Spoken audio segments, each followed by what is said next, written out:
Great. So welcome to the second HCI research group. If you didn't make it to the first one, welcome. Welcome to the community. So we have somewhat monthly talk series by different UC Davis researchers working at different aspects of human-computer interaction.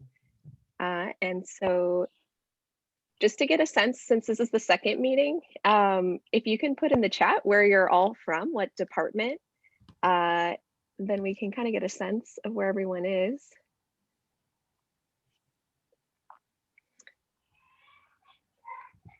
So I see linguistics, German, psychology, public health, lots of linguistics, computer science, anthropology, more linguistics, more psychology, communication. Awesome. Great. So welcome everyone from all over campus. So we have a new website for the HCI research group that's now hosted by SiteFarm. So that's on this link right here. And on the webpage, that's where I'm posting the recordings of the different talks, as well as our list of affiliates. So if you would like to join that, please email me and I'll let you know how. But if you'd like to check that out. And then our other announcement is we have the next meeting is Monday, February 22nd at the same time. So 12 to 1 p.m.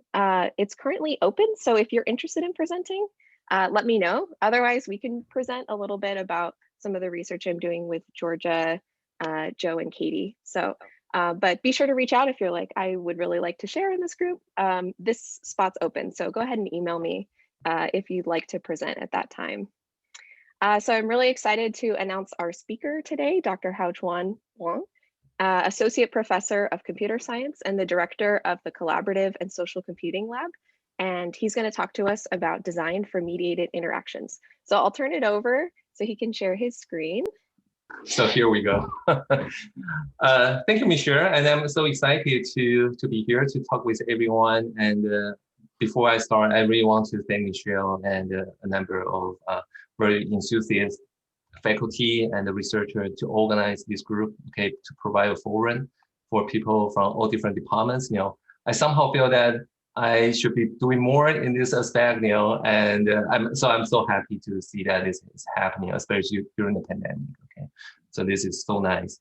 And so today I'm going to talk mostly about like my research interest, you know, like design for mediated interaction. That's sort of my co-interest. But also as a general HCI researcher, I also collaborate with, you know, had the privilege, opportunity to collaborate with many people. So my work also expand and touch upon some other corner of HCI. And so some of the work probably doesn't fit squarely into like a, you know, computer-mediated communication, but it's definitely related, okay, to HCI. Okay, so I just want to provide an overview of what I'm doing, and also it's just an hour, right? So I will try to keep my pace, okay. Yeah, so here we go. Okay. So Michelle already kind of say something about me, right? I'm an associate professor right now at computer science. Okay, but just a little bit background of me. I've been here in Davis for about almost 3 years. Actually, in March, it will be 3 years. Okay, but my career kind of started elsewhere. I started my kind of a faculty job back in Taiwan. You know, I grew up in Taiwan, but then I did PhD and you know, then studied abroad in US. Got my PhD from Cornell Information Science, which is like a newer department, you know, kind of branch from computer science. But then we have faculty at that time. This sort of kind of did an experiment, you know, a few kind of pioneering schools that they did an experiment to combine computer science with some other fields, right? And so I got more like interdisciplinary training. I did have a kind of background in computer science. I have a CS master degree, okay? But then I just shifted to HCI doing interdisciplinary work. And then after getting my PhD, and at the moment, that was 2011, the situation was a little bit similar to this year, okay? And so at that time, but it's more about the economic crisis at that time. And so after looking around, I decided to actually go home. I think that's probably a good way to contribute. But at that time, we don't actually have that much HCI work, you know, and also not much understanding about it, you know, back in Asia. So I actually invest a lot of my effort and time to community building and education. of HCI in Asia. Okay, and then so it was not easy, but I appreciate I had that opportunity. It took me 6 years there, and then I'm happy to move here, since 2018. Okay, so so you probably already know. You just look at the composition of people here, right? So HCI is pretty diverse field. Okay, it's pretty broad, interdisciplinary. Okay, and so everyone kind of find their corner. Okay, so my corner is more on collaborative and social technologies. Okay, or we actually have a conference called CSCW, which stands for Computer Supported Collaborative Work. Okay, so where we actually look at how for example human factor intersect with technology factor in social context, right? How people how to design things for people to interact with one another for informal and formal communication. Okay, so it actually intersect with like many people here, like in terms of communication, psychology and linguistics, right? But also we are looking at newer phenomena like social computing platform, right? Where you probably don't see the kind of corresponding part in like face-to-face or kind of offline world. Okay, you only exist online, and it has new phenomena that we want to study. Okay. So that's a little bit about me. Okay.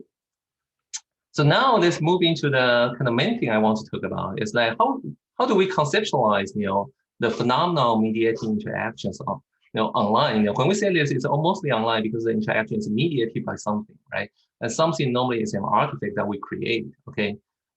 You can argue that face-to-face interaction is mediated by air, because the physics, right, allow us to hear each other. But normally we don't think that's the scope. We think falling within the scope of mediated communication or mediated interaction, because we are talking about something that we design and create in the middle, like a video conferencing tool that we are using now. Okay, it's a mediation. Okay, so there's a very simple model that's so prevalent and so influential that that scholars, researchers from all different fields using for many years, as this simple kind of agent channel kind of mediated communication model, right? So the basic idea is that when you are looking at the mediated interactions, there are two things. Okay, one is called agent, the other is what we call channel. Okay, and the agent, most in a very old sense, is like these are human. Okay, they send and receive message. Okay, and channel, the job of channel is to pass the signals, right, with noises. Okay, that represent the message. So that's why, for example, in engineering, that we has a lot of work doing this kind of signal processing compression, right? How to do digital communication so the message can be encoded and decoded in efficient way, but without losing the quality. Okay, yeah. And so there's a big assumption here. It's like the most signals sort of mediating channel, a technical channel can pass, the better the quality of communication. Okay, here I kind of use interaction and communication more like interchangeably because the theory is old.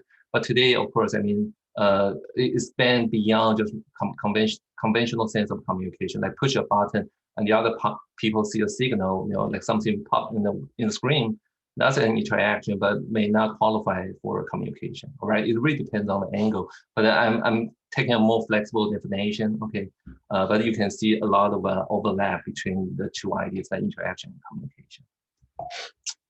Okay, so with that said, with that kind of prevalent model, it's simple, it's sort of easy to use, right? So one way then that we design technologies to support media communication become very straightforward. It's just let's try to enrich the communication channel as much as we can, so it becomes face-to-face like. Okay, maybe some of you have heard of this idea. Okay, I kind of every time I give the talk, I start with this idea. Okay. So you can see numerous examples, right?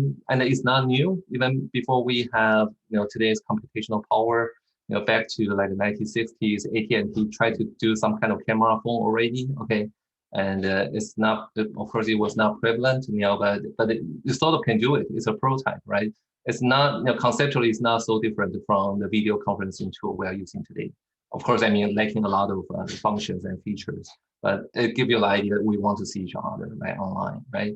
More advanced video conferencing, like 2010s, this was about like 10 years ago in many places. And here is an example from NTT. They do this kind of world-size video conferencing. Maybe your screen is not big enough. Okay, so let's make it really big, right? So you can make the video of the person just life size. Okay, so you can say the height, the width, it's pretty much the same. It's one to one, right? So I visit their lab, and so they actually show me that a person in Tokyo can talk to a person in Osaka, just like kind of just like they are in the same room. That's why they call it T-room, because every signal, everything that you pass, including the orientation, the facing orientation, everything is so carefully arranged. So they want to make it give the experience. It's just like talking to someone in the same room. Okay, and they actually did an experiment. It was pretty good, but expensive too. And we don't see prevalent adoption. Maybe some company actually have this. And they probably don't use this so often. So anyway, there's no real adoption. But this also sort of says something, right? If there's no real adoption, there must be some kind of issue or problems, right? It could be the cost, but it could be that we are not getting the real value out of that. We can easily find some alternative solutions for that, okay? And it seems to be working. And then we have today's version, it's VR. I think this is pretty much today's version of world-size video conferencing. There's something like a face-to-face live, like Facebook had this idea, this was not too long ago, right? But 5 years ago, social VR, and they still have Oculus, right? I would argue that we still don't see large-scale adoption, okay? It's not expensive. Actually, buying a VR goggle is cheaper than buying a new computer, but I don't see people spending their money on buying VR goggles, right? Of course, for gamers, for some population, they do that, but not prevalent, okay? Not prevalent. And then, so interesting ideas, face-to-face likeness is definitely the elephant in the room, right? But we wonder why this is not like a prevalently kind of adopted by people, right? And we have the technology for this, okay? So that's sort of the first study I did, when I kind of big study I did, when I started teaching as a faculty, okay, back in Taiwan. I was wondering the question, does media modality affect communication? And here I pick a specific kind of communication, is conversation and with hand movement. Okay, so I'm actually looking at nonverbal part of it, like people's use of gesture. Now, if enriching media is definitely effective, and so we just keep pushing the technology, keep optimizing it, this kind of optimization will work, then we shouldn't be worried about online communication. Like we should be all happy about room meeting, room teaching, and given the technology is so good today, right? But why is not the case? So maybe we need some study, right, to see whether modality actually affects conversational behaviors. And so to study people's nonverbal behaviors, there have been a lot of studies devoting to more like conversational part, right? I'm curious about the nonverbal part, right? So basically we use some motion sensors, right? And then we get a lot of motion sensors, set it up. So when like two parties talk, no matter they are talking through video or face-to-face, we capture their hand movement simultaneously at the same time. So it's like multi-track logs of their behavior. And later we can analyze different people's hand movement, and to align them, we can see that whether they are similar, whether one person produce more than the other, or depending on the media condition, do they actually vary the amount of gesture they use, okay? So we got many interesting results, but here I just want to share one that sort of just speak directly to my curiosity about whether like media richness is the right way to go, okay? So here we actually look at how the use of gesture correlate with their label understanding, okay? If the kind of media richness approach is working, we should see that when we have kind of richer media, like face-to-face is definitely richer media, right? More signal can pass, right? Then we should see that people also have correspondingly also have higher level of understanding as a result of communication, right? I understand my partner better because I can see my partner's gesture, okay? So we should see that kind of correlation. But actually, we didn't see that. We didn't see that the partner's gesture is affect individuals' understanding. Okay, there's no correlation at all. Okay, but instead, we are seeing an interesting correlation between the self, okay, gesture, the individual's self gesture, and their level of understanding. But keep in mind, this is non-communicative. My gesture and my understanding correlate, but this is sort of not what we're expecting if it's communication effect, right?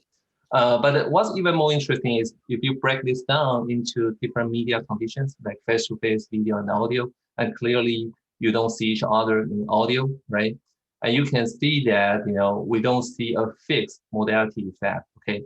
Yes, at the beginning, so if you look at this chart, and this is just one graph from the study.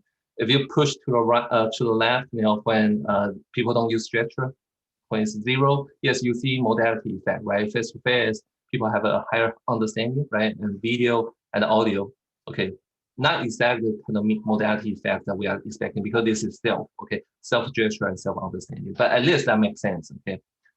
But then if people use more gesture, okay, they keep pushing up the percentage of gesture they use, okay, when they are interacting, then you can see that there's no difference, say beyond like 20 to 25% of gesture use.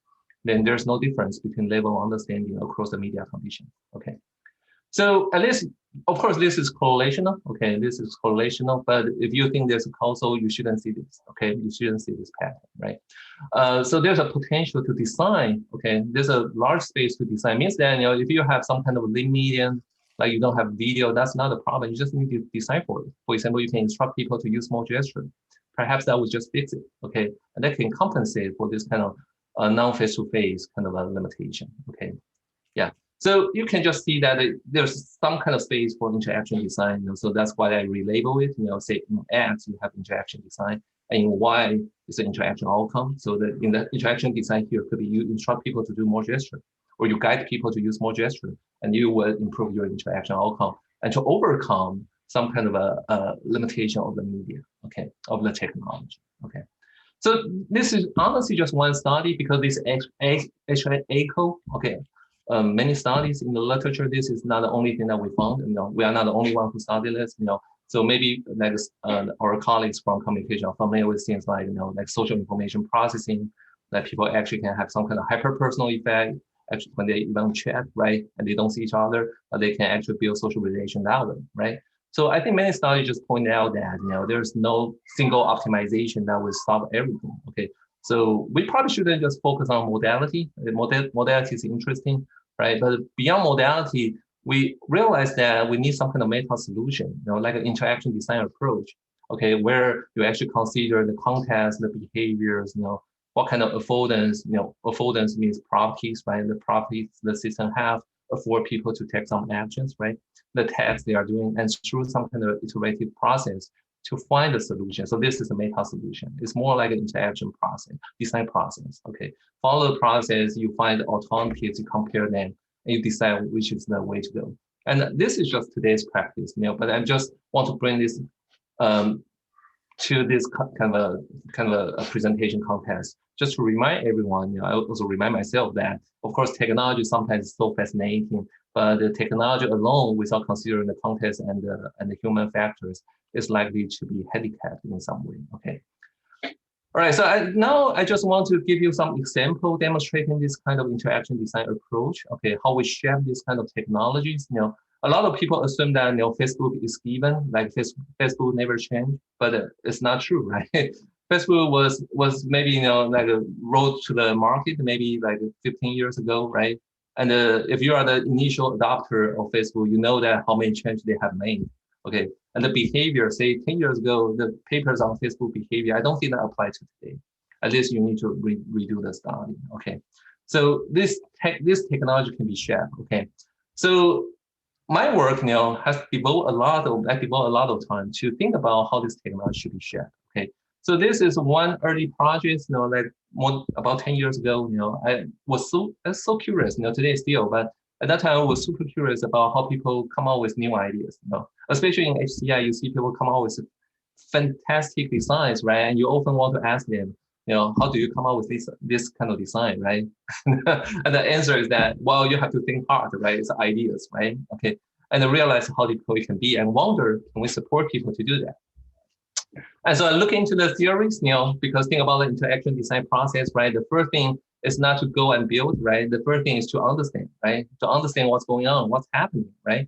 And so I look into the literature, it's actually a lot more theoretical, as a computer science student, more like technology student, there's a lot more theoretical than what I was used to. But I quickly, get their points, right? So for example, I look into the literature of group brainstorming.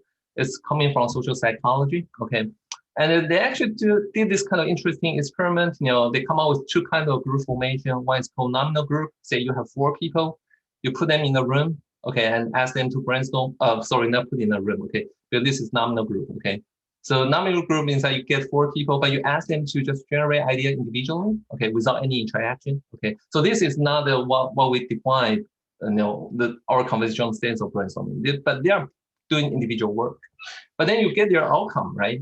You get their outcome, then you can pull this outcome together and remove those overlapping ideas, right? And then you come up with a baseline. Essentially, this is the baseline productivity of the four people, right? It's like how many ideas they can generate, okay, as a kind of a baseline productivity, okay? So very interesting baseline. And so if group brainstorming is actually working, let's say that when we actually talk in group, and they actually help us to generate more ideas, we should expect that a real group would generate more ideas than a nominal group, right? So you should see some interaction effect, right? When people have the interaction process, it actually boosts up, right? Okay. If it's not that's the case, right? Our sense of brainstorming, right?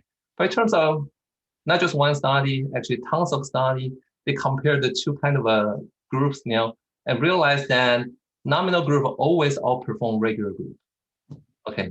Interaction is actually doing the negative job to the outcome. Okay, so why? Then of course there are a lot of follow-up study. They look into why, and gladly they come up with some answer. For example, there might be production blocking. The fact that you have four groups talking, if you give them the same amount of time, they have to divide the time into 4 parts, right? Okay, so everyone can only talk for 1/4, right? And that might be a reason because the rest of time they may be just waiting. Okay. Or there could be things like social loafing, which is a very interesting phenomenon. Is that if other people are doing the work, then I don't have to worry doing it.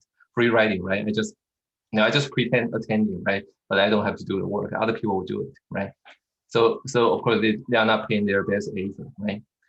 Cognitive tunneling. I think my focus here is cognitive tunneling. It's like when you hear other people's ideas that are just too similar to your thoughts, then you cannot come up with newer ideas. Okay. The social psychologists and also kind of measurement science people, they actually do more studies and they manipulate and they find out in some conditions actually the real brainstorming can help. It's that when the kind of cognitive stimulation effect exists. Okay, so it has to. There's a important premise here. It's like one person's idea has to be stimulating to another person, so you become effective. Okay. So that's the difficult part is how would you break this kind of cognitive tunneling, okay? And if you just draw random people together, it's like, especially, given that, like people in your own department, it's likely we are thinking similar way, right? Okay. And so, yeah, we feel comfort, because other people's ideas are just similar to us, but then we are not getting the stimulating effect. So how do we overcome that, right? I'm thinking that, for any given group, they are talking, can we try to expand your concept space, right? Can we try to do things, for example, visualize, right? Visualization that, for their conversational input and output, we try to get some kind of external picture to help them to think of the bigger conceptual space, okay? To stimulate idea generation. So that's sort of my initial kind of curiosity, and then I just move on, okay, to kind of decompose this, right? Into a kind of more detailed process, right? The first stage, of course, is to understand how people brainstorm, right? And turns out, even in group brainstorming, there's a cognitive function there, right? Just kind of very, very basic memory processing that people have to recall, people have to do associative thinking to get something from their semantic knowledge, right? Okay, so here I just draw it out, this is sort of just depict what's going on, right? You have your memory retrieval, and then you have a verbal space here, you share your ideas, right? If you do the memory retrieval very successfully, do associative thinking very successfully, then you come up with an idea. Okay, this is just regular individual idea generation. And then we can expand this, right? If we do individual idea expansion, okay, with image, how it will look like, it's like you can use people's perception, right? So, when you give them pictures, that's sort of related to the topic they are talking about, or even not related to the topic they are talking about, right? They may get some useful visual cue. They recognize that, oh yeah, for example, they are brainstorming for some kind of new products for athlete, right? And look at the picture, they'll say, oh yeah, there are some constraints, right? There is something that trigger their kind of, use their past knowledge, right? Use their past understanding that perhaps can bring them out of the narrow focus in their conceptual space and try to touch upon more concepts they haven't thought about, right? And they actually, of course, existing in their knowledge, right? It's just that they couldn't get it out just alone, right? But with the add of pictures, maybe this will work. Okay, and actually many designers are using this, they have come out with things called mood board, right? They have their collection of images and they use that to support their thinking. It's actually a common practice among designers, as I know, okay? But then we can expand this, right? With a little bit of a technology, right? What if we have a group of people, right? See, it's not individual brainstorming, it's group brainstorming. So for example, you have two people. And what if we retrieve a picture based on what one person say and share that picture with another person, okay? So now you sort of have a kind of two engines, right? You have two engines and you connect them with a picture retrieval engine, right? Sort of simple system, right?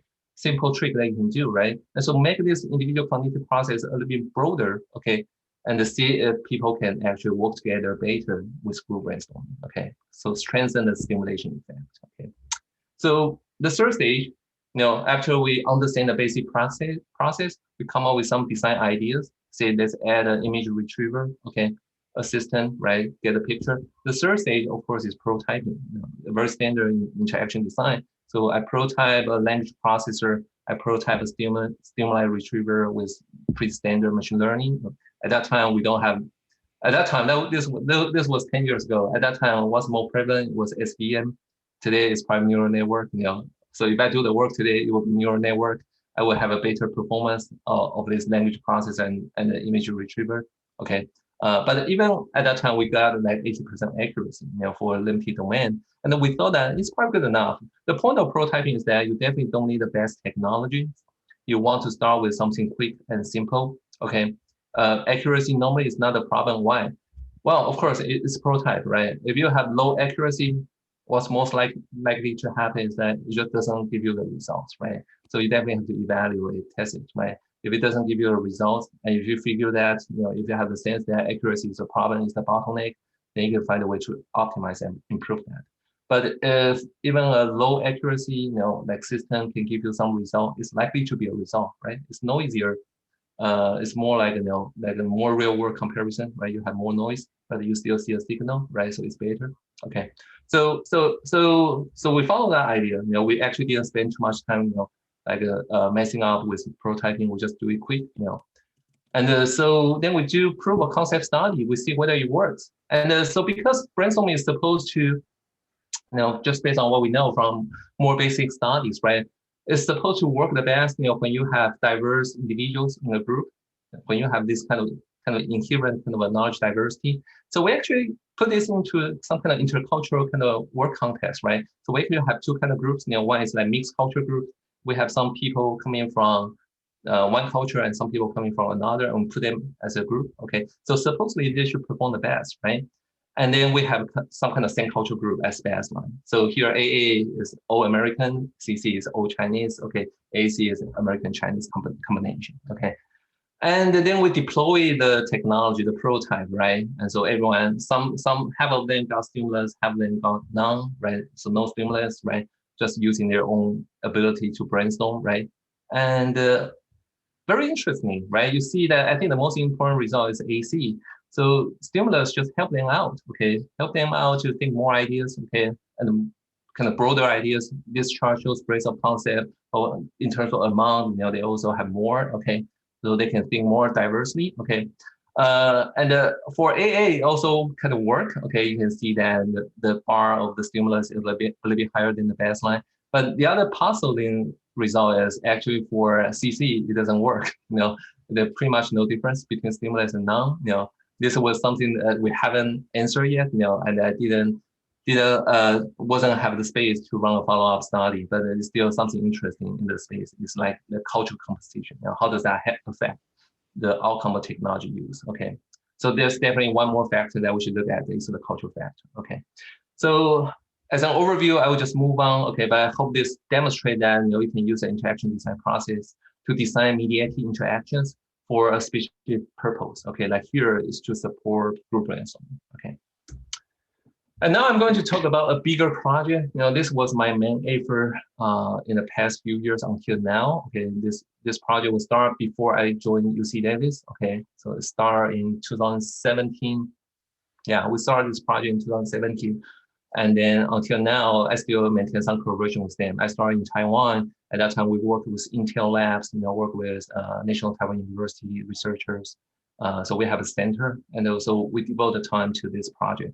Okay, so the basic idea is that we want to design for the future of manufacturing. Okay, in the future of factory, just like now, perhaps many people won't work together in the same place. and you will have a lot of global distributed collaboration. You have different branches. Like Intel, they told us that they actually have foundry in a different place. And some engineers are in Asia, some engineers in US, but they have to work together on the same project, right? But a lot of their thing they're looking at is physical, like the foundry, the manufacturing foundry is actually physical. So how would you communicate about those physical things, okay, through technologies, right? It turns out to be a bottleneck for their manufacturing and perfection, okay? So we think that maybe we can reframe this as more like a mediated communication issue, and then we can design for it. So the issue here, so we call this project design for mediated knowledge transfer. Is that how would you come out with the state of setting, and the interaction designs to facilitate the knowledge sharing and the knowledge acquisition, for professional purpose. Okay, so there are a couple of studies. We start from learning how people share their knowledge, okay, in a non-mediated setting, and then we move on to look at how mediated setting people actually do that. If we tweak this parameter, tweak that parameter, how does that affect the outcome? Okay, it's still ongoing. We actually still have new study going out. Okay. But they start with, when there's no technology mediation, how people do this. So we study situational knowledge sharing. Okay, we get an expert, but because although we work with Intel, but they cannot get us to the foundry, so we just get people to cook in the lab. So they cook egg, but it's a procedural task, right? A little bit similar to manufacturing. You have something hand-on, you have to follow certain steps so you don't screw it up, right? So I think cooking and manufacturing is a little bit similar. So they agree with that. So we just go with cooking, right? We give them a recipe, right? But then we realize that recipe is not really helping. Recipe is some knowledge on the paper, that's right. But the real cook, when they read the recipe, they really know how to cook, okay? And they can do it. But for novice, they read the recipe, it still mean nothing to them, right? They still make a lot of mistakes. So we get a real expert, okay? When we recruit people, we ask them that they have to be good at cooking eggs, right? Okay, and we sort of test it, okay? And so if they qualify, then we observe their behaviors. And we ask them to cook and think aloud, okay? And think aloud is like, for whatever behavior they are doing, they need a little bit of practice. We want them to say it, okay? To share it, okay? To verbalize it, okay? So think aloud, okay? So we do this think aloud protocol. We ask them to externalize their knowledge, how they do this, right? Okay. And the one thing we do is we pair them with a partner, okay? Because we want to see, knowledge transfer is not just sharing, right? It's that another person sort of have to learn, right? So we pair them with a partner, and the partner with sort of observing, asking questions, a little bit like apprenticeship, right? And they will ask, right? And so here's just a video episode showing the scenario, okay? Can you hear it? I hope you can hear it, but it's in Chinese, it's in Mandarin, so I sort of put the English transcript here, okay? And you can see there's one wearing a camera here, that's the expert cooking and the think aloud, and on the side is the partner, okay? It's a novice, or I'll share with you who's the partner, okay? 所有的平面，对，因为等一下要等到，如果没有转到的话，就会卡，然后就有一层。Okay, it's just a very short video episode, right? But basically, the partner will ask questions, right?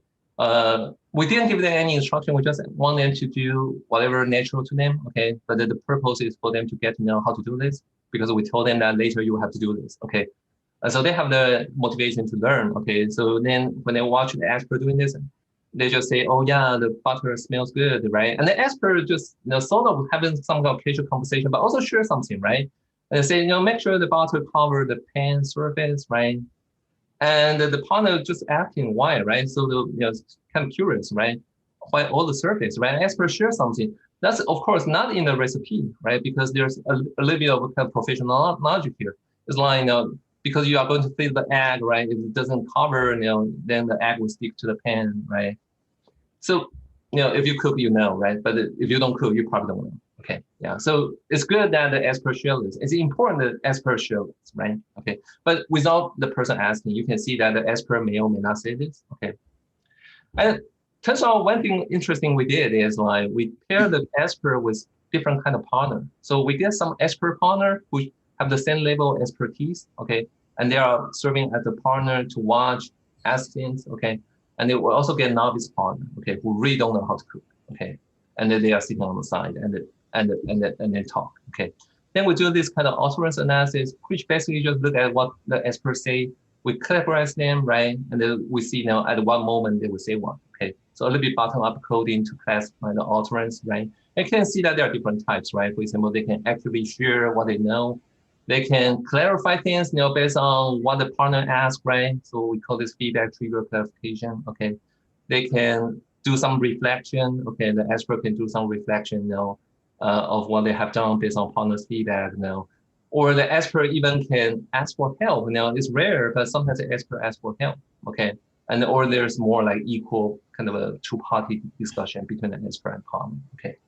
And you can see the distribution is different. Okay. For if you pair the expert sharer with the expert partner, of course, there's always a lot of active sharing, but you see more things like discussion. Okay. More like pure discussion. And it's interesting, but probably not surprising because they are the same level of expertise.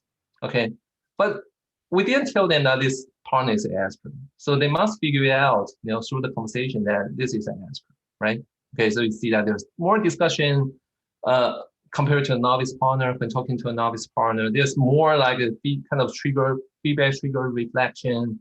There's a little bit more like even an expert kind of cook, like ask for help. Okay.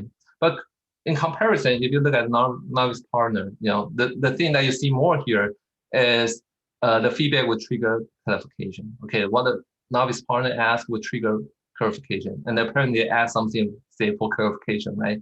Because these are novice, so it makes sense, right? They will ask questions, say, I don't understand, right? Why do you do this, right? And so there are a lot more of this, than the other condition. Okay. So with that, what does that mean? We reflect, we interpret, right? Okay, we also interview them, right?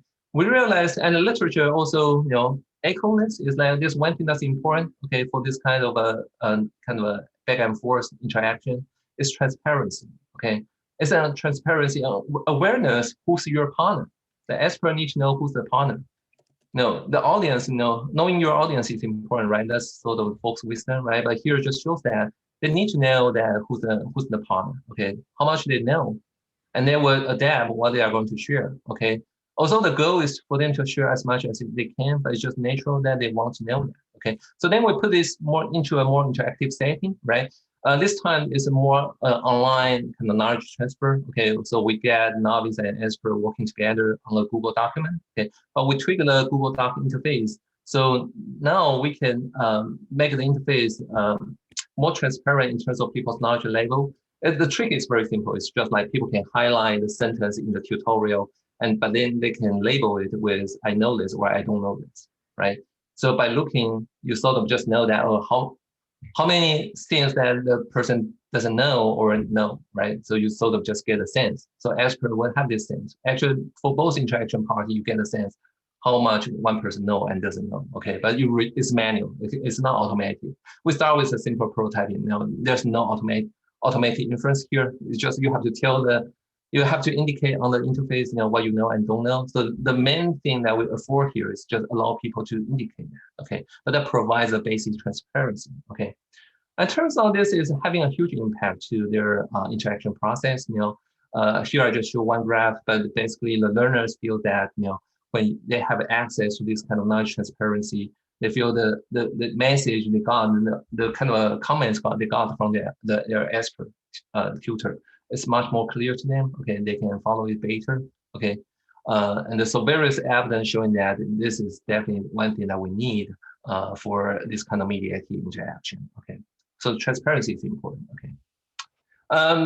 There are a few more work. I'm probably not going to go into details, but then we move on to think about this kind of mediation. Perhaps we can make it a little bit richer in terms of the content, and we can pair this with some other technologies like video.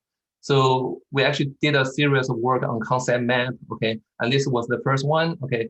We built this kind of nice transparent meta-cognitive support to support people navigate online videos, right? It's like when you, as a novice, when you watch an online video, you can see this as an asynchronous knowledge transfer medium, right? Because someone record a video to share what they know, and we have to acquire the knowledge from the video, right? And then for novice, one thing that we hear a lot is like they feel the lack of the orientation. They lack the sense where they are in the video. They don't know where to go, okay? They don't know what they are doing, okay? So we need some kind of metacognitive support to give them a sense of orientation. Okay, so we use concept map as the tool. Okay, so here's just a video. I'm just playing it, and if you have more questions, I'm happy. I think I can share the paper, and we can talk offline. But to save time, I'm just going to play the video. We introduce ConceptScape. A system presents and generates interactive concept maps for video lectures. Learners can easily preview the video at a glance. While video is playing, concepts will change their colors to help learners track their progress. They can also double-click in the concept to navigate the video, or edit on the concept map to take structure notes. ConceptScape generates concept maps through a crowdsourcing workflow. It goes through 3 stages to generate concepts, links, and link phrases. Learners perform micro tasks while watching the video, such as finding concepts, deleting duplicate concepts, adjusting timestamps, connecting concepts, supplementing links, pruning links, labeling links, choosing better link phrases. ConceptScape aggregates these results, capture individuals' understanding, and presents in a concept map for future learners. Yeah, so I hope this gives you a little bit sense of how what's the function of this, right? But basically, you sort of represent a video as a concept map, but it's interactive. So if you click any nodes in the concept map, it would direct you to the specific part of the video that corresponds to that concept. So it provides a navigation support, just like a Google map, right, for navigation on the road. But help you to navigate the video. The challenge here is how would you generate this kind of concept map? Okay, and also concept is, so there's no ISO standard for whatever is the concept for a specific topic, right? So people may have some kind of a differences, in what's their belief in a space, right? And also today they are even more complex because you got misinformation. there are concepts that could be misguided, right? Okay, and for those online videos, not all of them are correct videos, right? Of course, we are looking at lecture videos, and this should be also authoritative resources, but there could be videos that are kind of misleading, right? So how do we tease that apart? And there are still numerous kind of questions to study. Okay, so this is kind of ongoing space that we're exploring. So, I'm sorry. Right, so my current students here in UC Davis kind of continue this line of work. So she, Jinxian, okay, I'm not sure whether she's here, but she's designed for this kind of video sense making, especially by considering that some of the video content can be erroneous, and some can have real consequences. Like she actually studied how people watch health videos, like on videos, right? They actually talk about maybe the benefits of vaccination, but maybe some talk about actually disadvantage of doing that. Maybe they actually exaggerate the risk, all these things, right? And the concept map probably can help to reveal these kind of beliefs, okay? And how people will be able to articulate and actually reflect upon these concepts, reflect upon this video. Maybe it's not an entire video that's bad. Maybe some part of it, you would have to annotate that, for more discussion, for more deliberation, so she's designing this kind of support, okay, and actually getting people to use it, okay.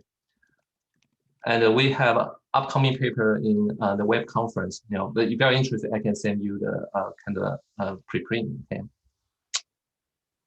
And now I talk about, like studying people, like situational knowledge sharing, right, when it's more face-to-face. And yes, you must ask that, have you tried to think about, like bring some technologies, right? Maybe to replace the partner, right? And make it more autonomous. Yes, that's what we are doing now. Okay, so we actually have this kind of virtual social prompt, okay, for supporting expert knowledge sharing. We call this virtual social prompt, just like virtual reality.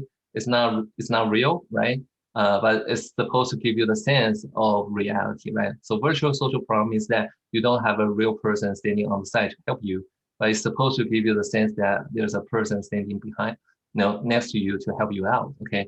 So we studied a much more complex task. Previously it was like cooking, well, maybe complex too, but this one is definitely more like a manufacturing. It's like assemble a toy robot. We actually pick the very expensive toy, and so it's actually difficult to assemble. Yeah, but they have a bargain price because it's difficult, so kids don't like them, and we get them for research. Okay, so yeah, so again, ask the expert to follow the tutorial and think aloud to share their personal knowledge, but this time instead of having a personal partner, okay, a real partner, we design simple voice artifact, okay, as a nurturing ad. These are very simple voice prompts. They don't have AI, honestly, okay. What we are doing is just like, we just set a timer, okay, so every 5 seconds you check, right, what's going on, with the conversation. If there's a long pause, by the nurturer, means that it's a heuristic, perhaps they are stuck somewhere, and then we just randomly select a prompt to insert. And this prompt are super generic.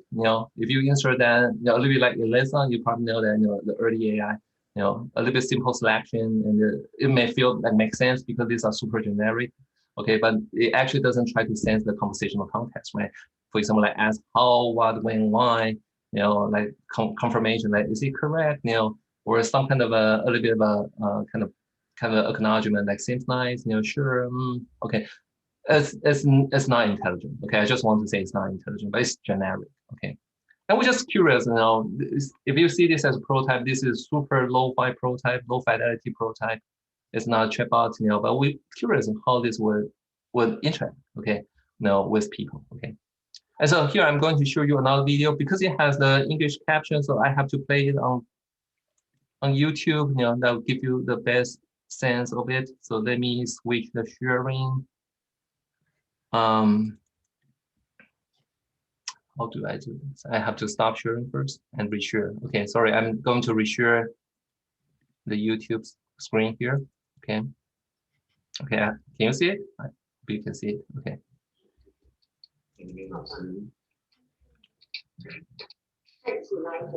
Now you see the voice prompt. It's a text to speech synthesis. Okay. Yeah, it's artificial. Okay, but these are random prompts that I just mentioned. Okay. 你正在进行一个步骤。现在我要把另外4个人的对角式格子和的部分。This is definitely like manufacturing. Okay, assemble, and there's a see. Okay, there's a random sound.